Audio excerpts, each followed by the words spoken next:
আজকে আমি একটা নতুন শহরে যাব, একটা নতুন দেশে, যে দেশ আমি প্রথমে কখনো যাইনি।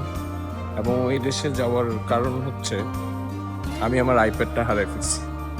চলেন গল্পটা বলি আস্তে আস্তে যেতে যেতে। বাস চলে আসছে, আমরা গল্পগুলো বলবো।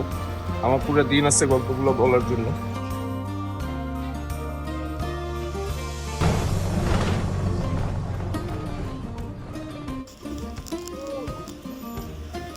আমরা চলে আসছি ক্রাকোতে। এখন আমরা যেখানে আছি এটা হচ্ছে অন্য আরেকটা দেশ, এবং দেশটার নাম হচ্ছে পোল্যান্ড। তো ঘটনা হচ্ছে কি, আমি ফ্লিক্স বাসে আমি আর আমার এক বন্ধু বার্নো থেকে অলমোচ যাচ্ছিলাম আর কি।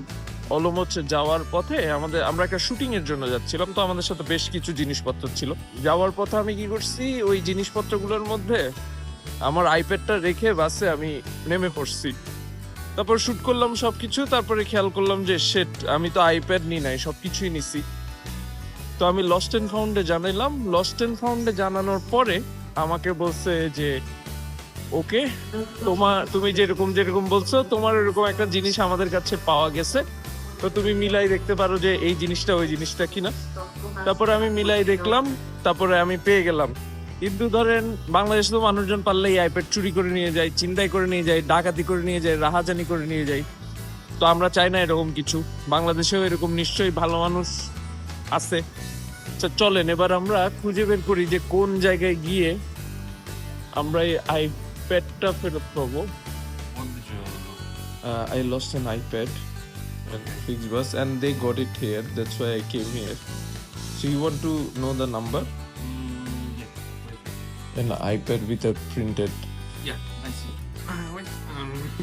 Check করতেছে. Yes, this is the thing. Thank you so much. Fill out the form about retrieving the lost item. Here. I will need your name, last name. Yeah, and that's all. That's all. Thank you so much. Welcome. Thank you so much.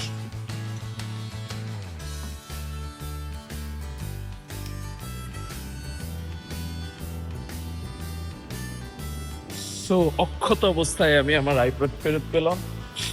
This is the great thing, I am so happy. কিন্তু আমি মনে করছিলাম যে iPad খুঁজে বের করতে অনেক সময় লাগবে। তো আমি আজকে পুরা দিনের একটা টিকিট করে একটা ঘোরার ব্যবস্থা করে ফেলছি, যে পোল্যান্ড পর্যন্ত যেহেতু আসছি, তাহলে why not explore Poland for a day.